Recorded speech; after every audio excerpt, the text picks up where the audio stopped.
Welcome to VoteProPot-Cast, brought to you by VoteProPot.com.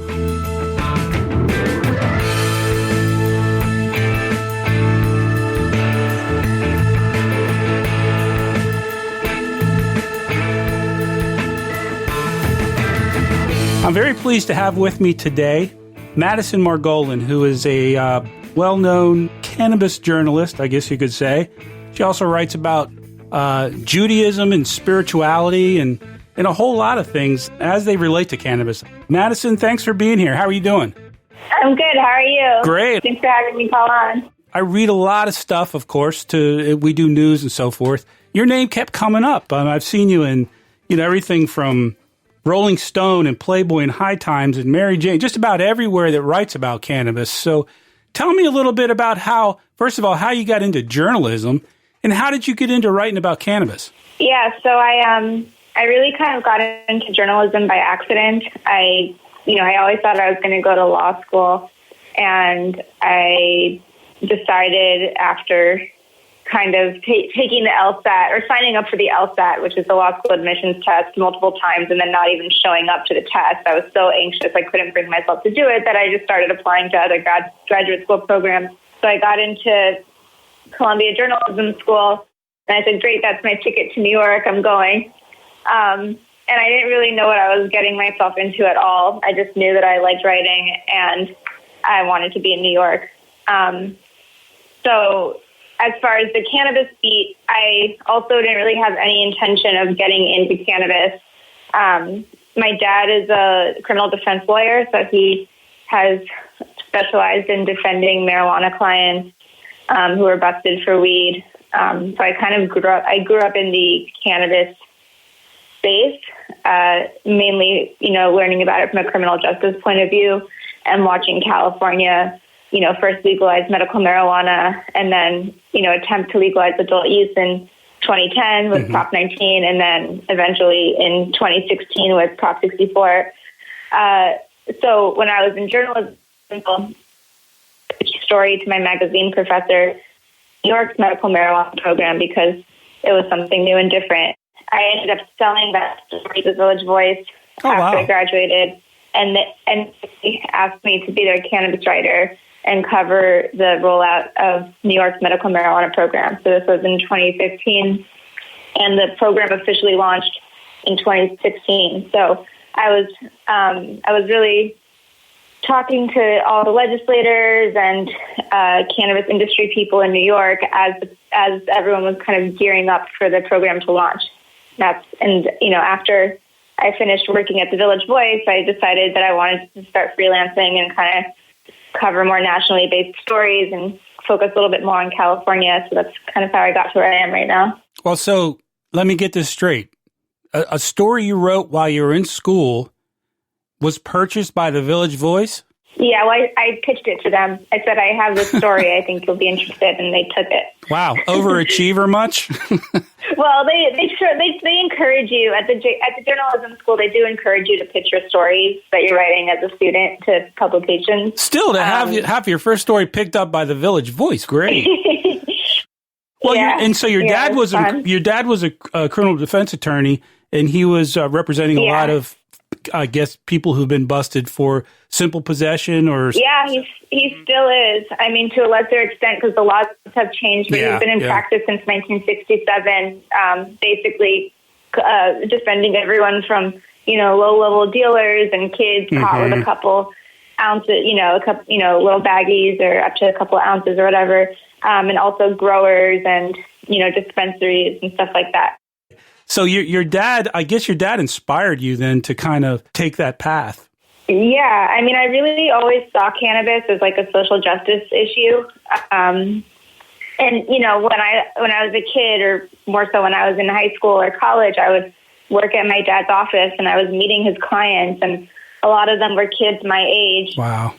Who just happened to not be white, who were sitting there with their parents or gotten busted. And, I really did see this kind of from the other side of the law, as, this really big, as you described it, how it's, there's a massive discrepancy between white kids and kids of color who are getting busted for weed. And the whole premise of the drug war itself is based on racism. Absolutely. You've probably heard that quote by Nixon's right-hand man. Basically how it was, the idea was to criminalize blacks and hippies based on the substances they were associated with using. So, well, I mean, let's face it, the whole illegality of marijuana from the Reefer Madness days was based on lies and suppositions, I mean, and we know that, and yet it's taken us this long to kind of see some progress.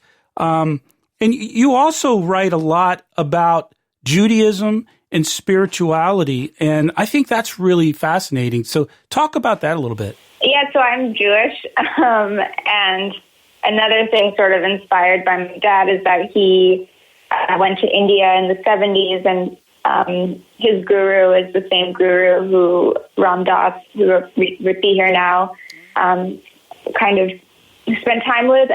I grew up with this sort of weird, counterculturally infused spirituality, but really also a lot of Jewish people involved. So, on the one hand, I had, like a basic Jewish upbringing, and on the other, dad was this hippie, and he had all these, Jewish friends who all of a sudden are like wearing bindis and look like they, just came out of it. That's cool. Yeah, they call themselves Hindus. Right, and that's the whole culture. Yeah, it was. But I guess what's interesting to me is that culture also came out of drug culture, and Ram Dass and Timothy Leary exploring LSD together at Harvard and merging their more traditional Jewish upbringings or whatever faith that they grew up with. And the traditions of Hinduism, and kind of finding a new modern take on trying to reconcile all of those things in a way that fits everybody. So it was really interesting for me, kind of being second generation of that. Yeah. Is going to, regular Hebrew school and learning about it, and then also coming home and having some of those things not quite undermined, but expanded on in more alternative ways, and looking also at the how cannabis and other drugs can fit into different spiritual practices. So, especially in Hinduism, for example, a lot of Shiva devotees use cannabis as a sacrament. But I was fascinated by some of your articles on the relationship between Jews and cannabis. I'd never heard that before. I mean, I thought that was interesting. Well, there's kind of a funny joke, I guess, among Jewish people who are in the cannabis industry, is there just seem to be a lot of us. And, you can joke about it and say, oh, well, Jews are anxious, so they smoke weed, or, Jews don't have the biggest drinking culture, but there's a lot of cannabis use in the Jewish community. But it also, at least for me, goes a little bit deeper than that. I did a story about kosher edibles a couple of years ago, and a lot of these kosher edible companies are catering to religious Jews who can't light a joint on Shabbat because you'd be lighting fire and that'd be breaking Shabbos.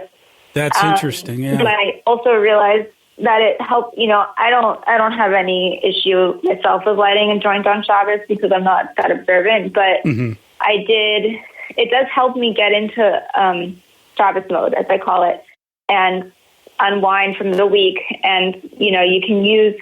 Cannabis also was mentioned various times in Jewish texts, the oil and the incense, with a lot of different purposes. And so it's not like there's any sort of dissonance really between cannabis and Judaism. They go hand in hand really since ancient times. And I think a lot of modern day Jews, haven't really had the opportunity to study that as much and realize that there's a connection there, both practically in terms of the textile and, purposeful uses of hemp, and then also spiritually with the anointing oil and with incense and stuff like that. That topic has made its way into the American courts, United States courts, a few times. Different religions claiming that, it was a sacrament for them. And it's been, it's lost in every court battle. It's been rejected. So, and now you've got, some people, in my opinion, kind of making a mockery of it. Like in California, there were several people starting churches trying to go to the courts and say, hey, look, it's part of our sacrament. Well, what's your religion? Well, we just started it last week in my basement, sort of a pseudo-spiritual way of looking at it. I do agree with you on that. I mean, I think there's two angles to it, right? Like if you're trying to get the religious, if you're trying to legalize cannabis through some sort of religious exemption, it makes sense to go that route, even if you are kind of composing a dubious religion. But I do appreciate I'm from Los Angeles, and there's no shortage of people who are full of shit in their spiritual path. I'll say it. As an ex-Los Angeles, as an ex-resident myself, I can vouch for that wholeheartedly. If we talk about Israel for a minute, while we're on the subject of Judaism, Israel has always been, or certainly since the 60s, and I'm wondering what your thoughts are, and I don't know if you're familiar with the culture in Israel or not. Do you have any sense for what the cultural acceptance is in Israel as compared to the United States? It seems honestly a lot. It's very culturally accepted, especially more lately than it was in the past. Before, people used to really only smoke hashish, and cannabis flower wasn't as popular, or as available. Now you're seeing more and more pre-rolls. People are diverting from the medical market, but also Israel is a world leader in medical marijuana research. Right. And so, that's part of the tech culture. That's part of their medical industry. And, more people are coming on board and accepting it as, it's just cannabis. It's not, for them, it's not federally illegal. And so even though there is a stigma because, the whole world basically stigmatizes cannabis as a drug, but at least in the government's eyes, it does have medical purpose, and the government supports scientists and universities and growers and so forth who are trying to advance that. But, on the ground, medical marijuana in Israel is not that large. I think only about 30,000 people are able to access medical marijuana through the program. But about almost 30% of the Israeli population has smoked weed within the past year. So it's pretty widespread, and it makes sense because cannabis is a treatment for the symptoms of PTSD. And when you're talking about a country full of veterans, with everyone having to do mandatory military service. That's a great point. Right. There's a lot of self-medicating going on. Absolutely. Really on both sides of the border. I mean, also in Palestine, to a lesser extent, just because it's a slightly more conservative culture, there are people smoking hashish, and it's a conversation. That's interesting. Because there's still. I grew up in the 70s. Basically, I was born in 1959. So my coming of age years were the 70s, and so in my whole life, there's been this stigma, and even now with 90+% of the United States population being pro-medical and over 60 being pro, there's still a stigma there. There's still that stoner kind of, and I don't know if that'll go away in my lifetimes. I think that's ironic because, your generation is really the people who were the counterculture back in the 60s and 70s. That's right. And it's funny that now people who are baby boomers basically, have this cultural distance between themselves and cannabis. And, my mom, who has been smoking pot since she's 16, likes to say that she's the original cannabis culture, not the new legal culture. I think that's right. I mean, and I'm part of that culture too. We're the same age, approximately. But even with all the changes we see going on, there's still, in my opinion, there's still a stigma there. Let me ask you about other things that you've written about. I found an article you wrote specifically on cannabis feminism. Doing what we do, talking to a lot of people in business, I'm kind of surprised at the percentage of women-owned businesses in this industry. I mean, I think it's fantastic, but go to conventions and go to even just LinkedIn. It seems like an inordinate number of women are leaders in this industry. Why do you think that is? Is it just because it's a new industry, or? I think it's a new industry, and there's really an opportunity here at the get-go to craft who's leading the industry.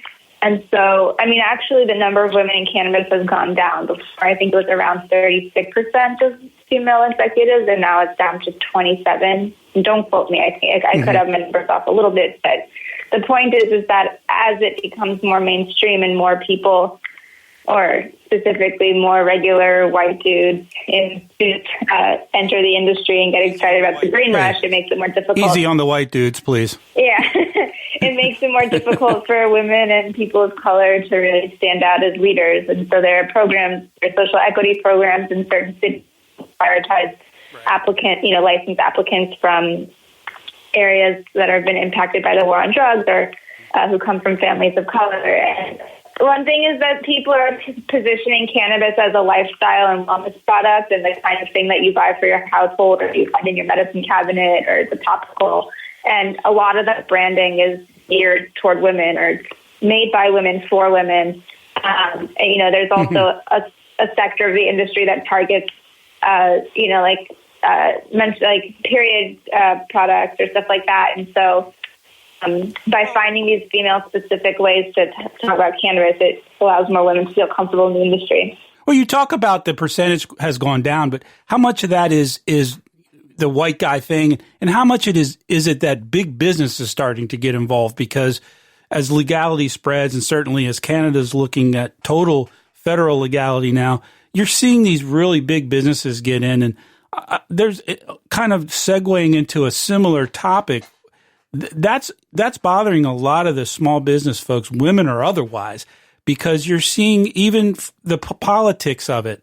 The legislators, once legality is passed in a state, for example, you're seeing regulations being written that almost write out, people that don't have millions of dollars. Because just for an example, that's exactly true. Yeah, just to get a permit, or just to fill out the freaking application can cost you $100,000 or more.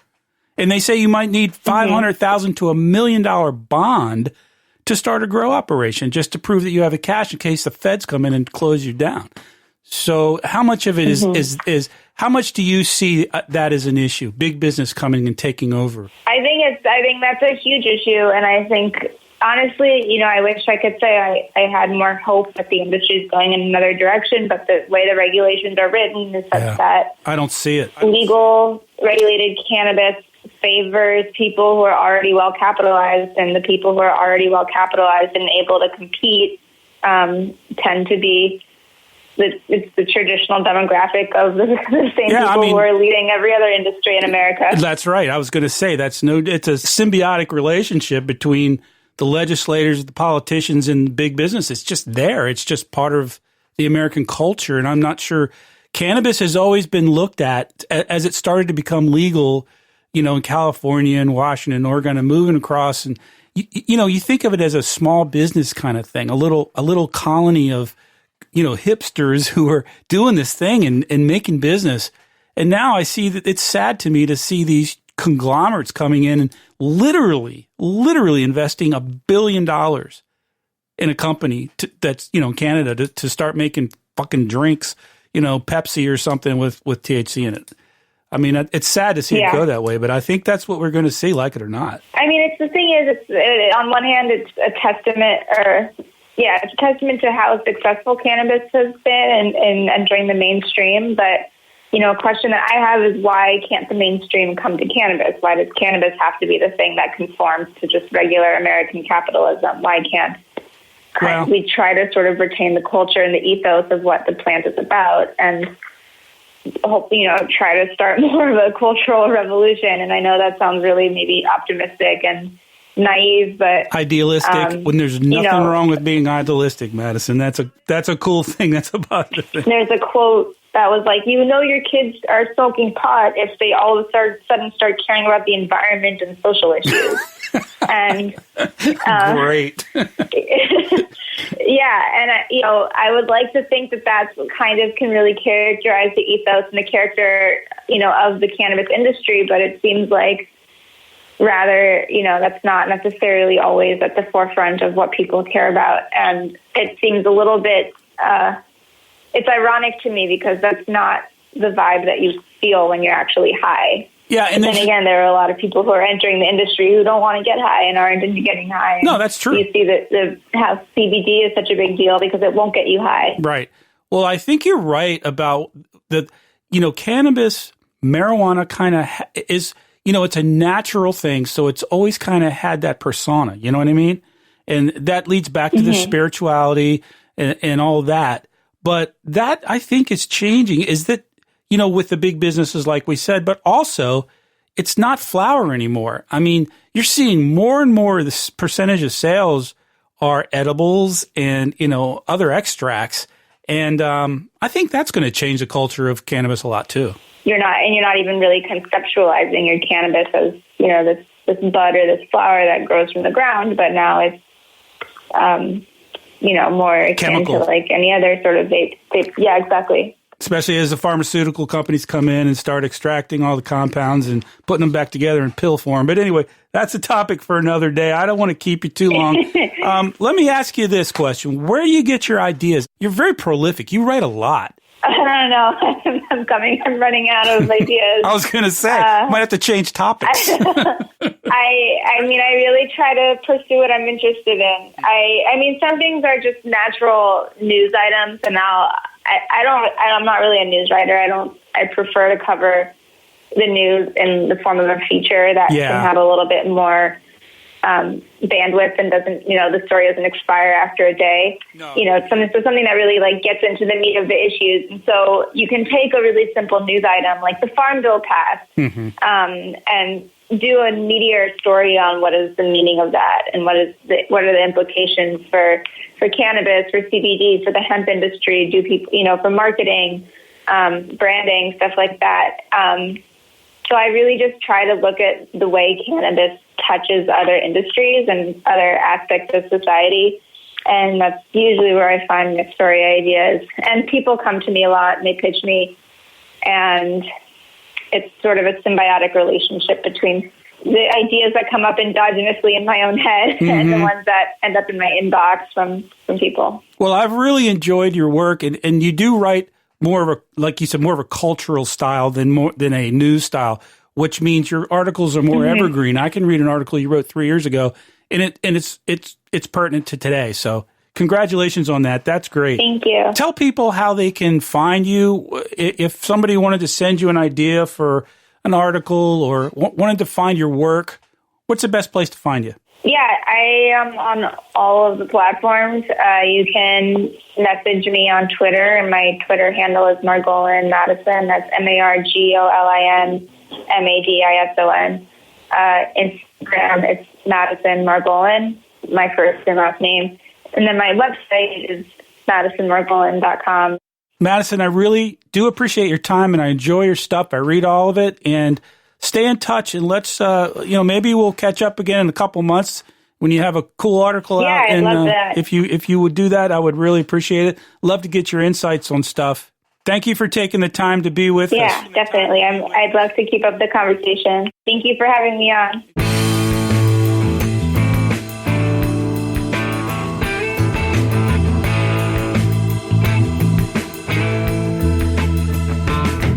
Post your comments, your questions, your corrections, your historical insights on anything and everything related to the world of cannabis. Just check us out at VoteProPot.com. Yeah, you can go to our contact page and send us a message or email us at podcast@VoteProPot.com. And please like and follow us on Facebook, LinkedIn, Twitter, and now Instagram. Just do a search for VoteProPot.